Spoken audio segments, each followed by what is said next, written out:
Pemberian pakan dalam kondisi basah atau dicampur dengan air dapat memberikan hasil yang lebih bagus dalam proses pencernaan entok. Otomatis penyerapan nutrisi lebih cepat, maka produktivitas maupun pertumbuhan ternak entok akan lebih cepat. Assalamualaikum warahmatullahi wabarakatuh. Sebelumnya kami ucapkan terima kasih bagi yang sudah mendukung channel ini.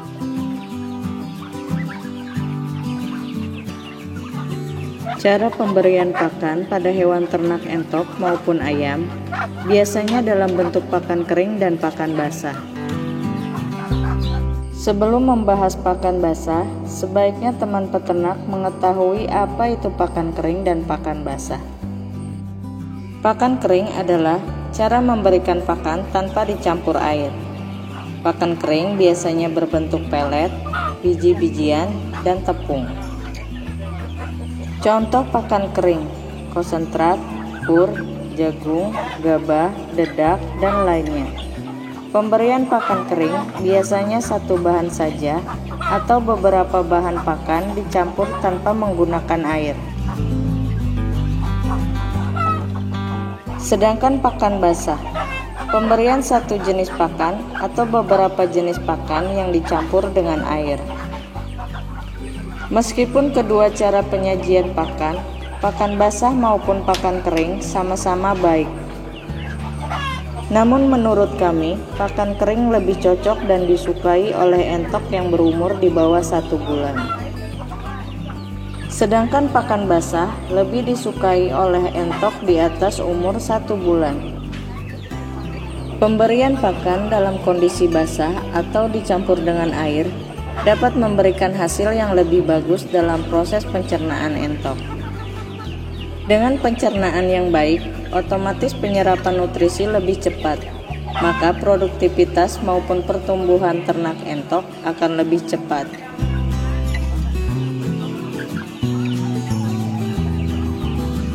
Dalam kegiatan beternak entok setiap hari kami membuat ransum pakan untuk para entok dan ayam yang sudah berumur di atas 1 bulan. Pembuatan ransum pakan berbentuk pakan basah atau dicampur air. Bahan-bahan yang digunakan menggunakan bahan alami dan sedikit campuran bahan pakan buatan pabrik.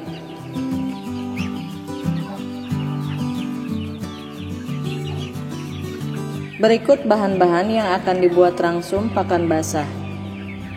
Ini adalah 2 kg eceng gondok yang sudah difermentasi.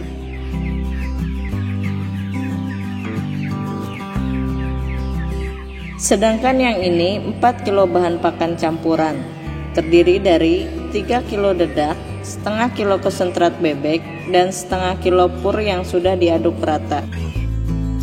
Bahan berikutnya, jagung yang sudah digiling kecil. Yang bentuknya mirip kuaci ini kami menyebutnya ece, merupakan sejenis kerang laut kecil, berfungsi sebagai penguat kulit telur dan penambah nafsu makan karena baunya sedikit amis. Kemudian bahan pakan dari nasi sisa yang belum basi dan limbah dapur yang belum busuk. Sedangkan yang ini adalah azola sebagai sumber protein hijau.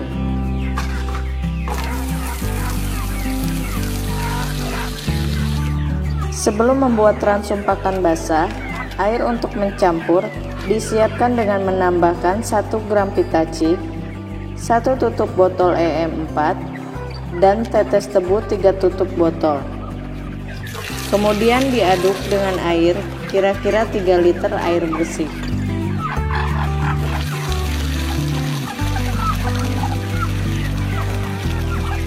Sekarang kita mulai membuat adonan pakan basah untuk entok dan ayam kampung. Dimulai dari memasukkan jagung giling dan ece ke dalam ember yang berisi dedak, konsentrat, dan pur dicampur rata. Kemudian siapkan ember kosong untuk mengaduk ransum pakan basah. Agar lebih mudah dalam mengaduk atau mencampur pakan, kami biasanya menuangkan sedikit demi sedikit bahan-bahan pakan ke dalam ember kosong. Setelah ember diisi 2 gayung campuran dedak, konsentrat, pur, jagung, dan eceng disusul dengan sebagian ajola. Kemudian fermentasi eceng gondok, disusul nasi sisa atau limbah dapur. Kemudian ditambah campuran dedak lagi secukupnya.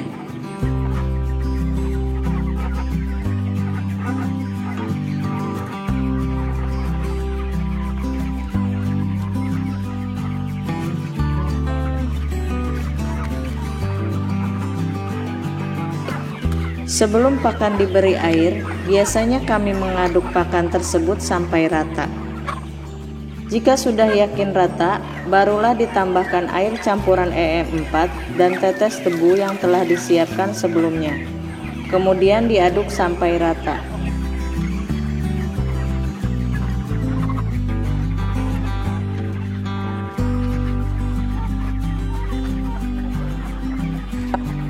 Setelah sebagian campuran pakan yang kita aduk rata, kemudian tambahkan sedikit demi sedikit bahan pakan yang masih ada, kemudian dicampur lagi sampai rata.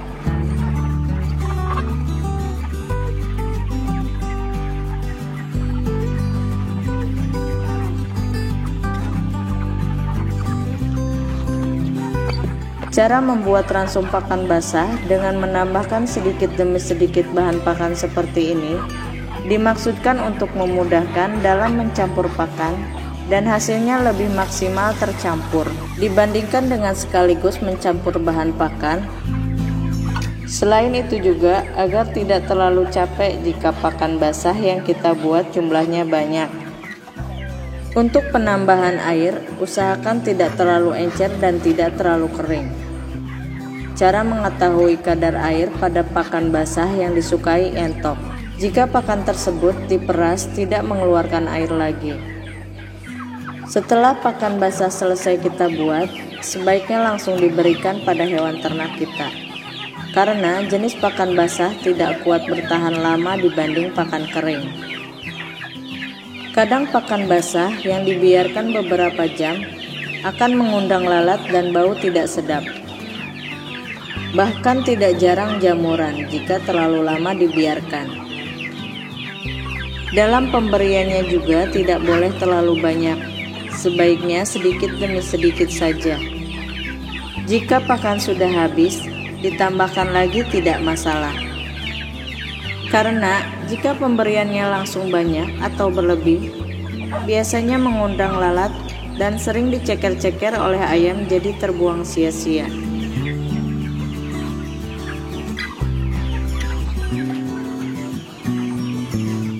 Demikian sharing video kali ini tentang cara membuat pakan basah.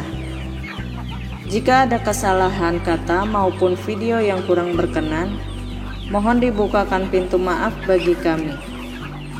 Sampai di sini dulu video kali ini, kita akan lanjutkan pada video berikutnya. Terima kasih.